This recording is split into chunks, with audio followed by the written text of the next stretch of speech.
Família disfuncional se refere, acima de tudo, a uma família cujas relações interpessoais, a dinâmica familiar, é repleta de conflitos, é muito conflituosa. Em artigo, Isabelle Mota, Rita de Cássia Menezes e Terezinha Belmonte vão descrever também um pouco desse total do que é uma família disfuncional. Elas vão dizer que o conceito de família disfuncional se baseia, sobretudo, em cima de uma psiquiatria psicodinâmica, que tem a ver com os aspectos vinculares e o diagnóstico situacional de uma família. E nesse caso, os sintomas individuais são analisados não individualmente, como se eles fossem uma causa em si, ou se fosse uma relação simples de causa e efeito, mas dentro do contexto das relações que são movimentadas no seio familiar. E o termo indica que existem famílias em que, dentro delas, a relação entre as pessoas não são relações, as relações não são equilibradas. E isso tende a gerar uma introversão fora do comum, problemas psiquiátricos, transtornos psicológicos, como depressão, ansiedade generalizada, no caso dos problemas psiquiátricos, e problemas relacionados à baixa autoestima. E isso concretamente no dia a dia pode ser observado em emoções suprimidas, limites que são frágeis entre os sujeitos, relacionamentos que são abusivos, problemas de comunicação com padrões que têm muita conflitualidade, um desinteresse pelo assunto dos outros, uma ausência de diálogo completa, divergências fundamentais de opiniões, de compreensão e de crenças, regras rígidas que são muitas vezes intransigentes, restrição dos sentimentos que as pessoas têm ou de sua autoexpressão, que pode ter a ver com abuso de álcool, abuso de drogas, abuso de medicamentos e alienação parental. Tudo isso está envolvido no que a literatura vai chamar de uma disfunção familiar, de uma família disfuncional. Oi, eu sou Vinícius Siqueira do Colunas Tortas, sou mestre e doutorando em Educação e Saúde pelo Unifesp e aqui eu falo de análise do discurso e teoria social. Eu tô trazendo esse assunto porque eu fiz um vídeo no TikTok e esse vídeo foi bem, eu achei que seria legal também trazer para cá. Teve muitos comentários sobre a herança de se viver numa família disfuncional. E eu vou trazer um vídeo que eu usei como mote também para vocês darem uma olhada para a gente falar sobre. Eu gostaria também de trazer, antes disso, rapidamente, o texto do Rodrigo Ratier, É Hora de Abandonar de Vez o Conceito de Família Desestruturada.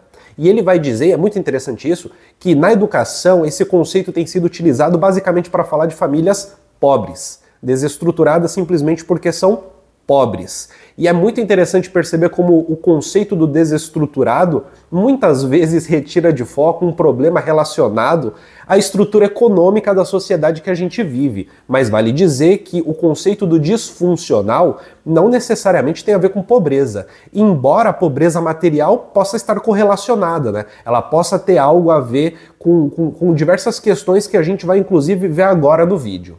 Eu fui criada numa família disfuncional e eu não aprendi a usar desodorante. E assim, vai ser um vídeo difícil, talvez você se identifique com algum ponto, e é importante dizer que hábitos de higiene ninguém nasce sabendo, São coisas que parecem ser naturais, automáticas, mas são coisas que a gente aprende justamente na família desde sempre. Eu fui criado numa família disfuncional e aprendi que pessoas inteligentes não precisam estudar. O estudo como a possibilidade de explorar o mundo, de explorar a realidade, uma habilidade exploratória tende a ser assim diminuída. Esse estudo, essa habilidade tende a ser estigmatizada. Tudo se passa como se estudar fosse supérfluo. Tudo se passa como se o estudo fosse um luxo. E tudo se passa como se precisasse existir uma repulsa ao estudo, uma repulsa a dar conta de estudar as coisas, de estudar, de se colocar na escola como um estudante de fato. O prazer do estudo acaba sendo minado por um certo ressentimento em relação a essa esfera do estudo. E eu nem estou falando de estudo formal, percebe? Eu estou dizendo dessa coisa de explorar o mundo, de olhar para o mundo como algo que precisa ser estudado. Eu fui criada numa família disfuncional e não aprendi a usar sutiã. Eu fui criado numa família disfuncional e aprendi que só pode tomar banho uma vez por dia. É interessante observar que, assim, regras de higiene, elas são aprendidas, Vou repetir isso. São aprendidas. Pierre Bourdieu, ele tem um conceito que é o de hábitos, que envolve a ideia de um senso prático, né? O senso prático é mais ou menos aquilo que não necessariamente você pensa para fazer as coisas, você simplesmente faz.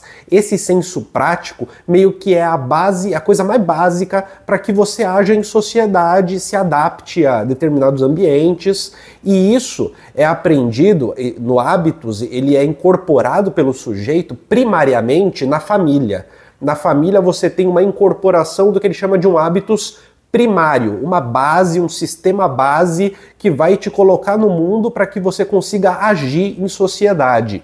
E quando essa socialização não vai acontecer de maneira assim ideal dentro da família, a tendência é que de fato você seja uma pessoa deslocada, pelo menos nesse quesito. E no caso específico da higiene, cada cultura vai ter os seus padrões, né? Cada uma vai ter, mas eles vão existir. E não incorporar os padrões de higiene tende a ser muito negativo para uma vida cotidiana, tende a piorar as interações sociais que um indivíduo vai ter com outros indivíduos. Eu fui criado numa família disfuncional e não aprendi a demonstrar afeto. Eu fui criado numa família disfuncional e não aprendi a usar fio dental. Você nasceu numa família disfuncional? Comente aí o que sua família fazia que você achava normal. Esse aqui é muito pesado porque afeto, por mais que a gente tenda a considerar isso como uma coisa individual, né? Cada um tem o seu jeitinho de mostrar afeto, existem padrões reconhecíveis de demonstração de afeto, seja ele positivo, seja negativo. Existem mais ou menos padrões reconhecíveis para você saber se alguém está bem intencionado, mal intencionado, se alguém gosta de você, se alguém não gosta. Você entende isso a partir de uma interpretação. E a interpretação, ela é, acima de tudo, a incorporação de critérios para se entender o mundo social. E esses critérios para se entender o mundo social são socialmente compartilhados. Então existe aqui um padrão de maneira de dar o afeto e de interpretar, de receber esse afeto.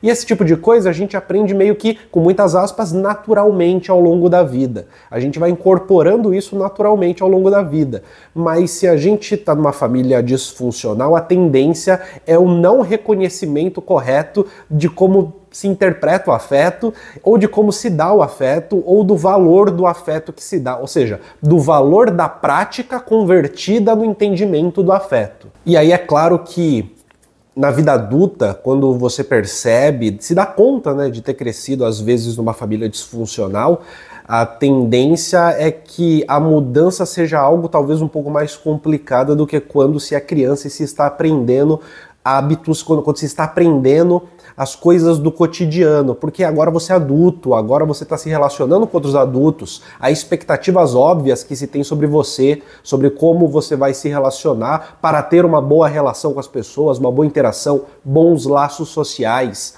E essa transformação vai ter que acontecer num contexto em que você já tem uma exigência.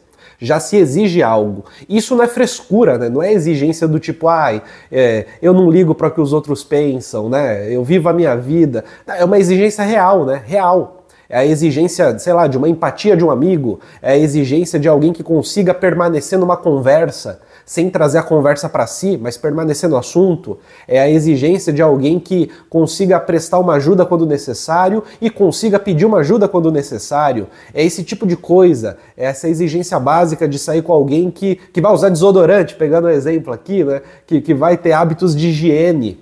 Que quando senta à mesa, não vai pegar o máximo possível e botar no prato, mas vai ter um senso coletivo de entender que se tem aqui um prato, uma comida que serve para 4 pessoas, a gente vai dividir para 4 pessoas, não é quem pegou mais que ganha, não tem essa. E quando se chega numa vida adulta sem ter essas noções que fazem parte da convivência, a tendência é que, cara, muitas vezes é a partir de traumas ou de processos longos que você vai dar conta de fazer algo com aquilo que fizeram de você. Porque no fundo é isso, né? Fizeram algo da gente, todo mundo. Fizeram algo da gente. E a gente tem que saber o que fazer com o que fizeram da gente. Para quem nasceu numa família disfuncional, talvez isso seja um grande desafio. E principalmente, talvez isso seja uma prioridade, porque definitivamente alguém que nasceu numa família disfuncional está a passos atrás. Está em desvantagem em conseguir as coisas da vida, em conseguir um bom emprego, em conseguir manter bons laços, em conseguir ter uma rede de apoio, por exemplo, uma rede de amigos que vão estar ali, em conseguir ter essas coisas que muitas vezes são básicas e naturais para quem conseguiu nascer numa família funcional, independentemente da classe social. É isso, minha gente. Espero que você tenha gostado desse vídeo. Deixa um like, compartilha o vídeo nos seus grupos de zap. Se inscreve no Colunas Tortas se não for inscrito, se não for inscrita. E até a próxima.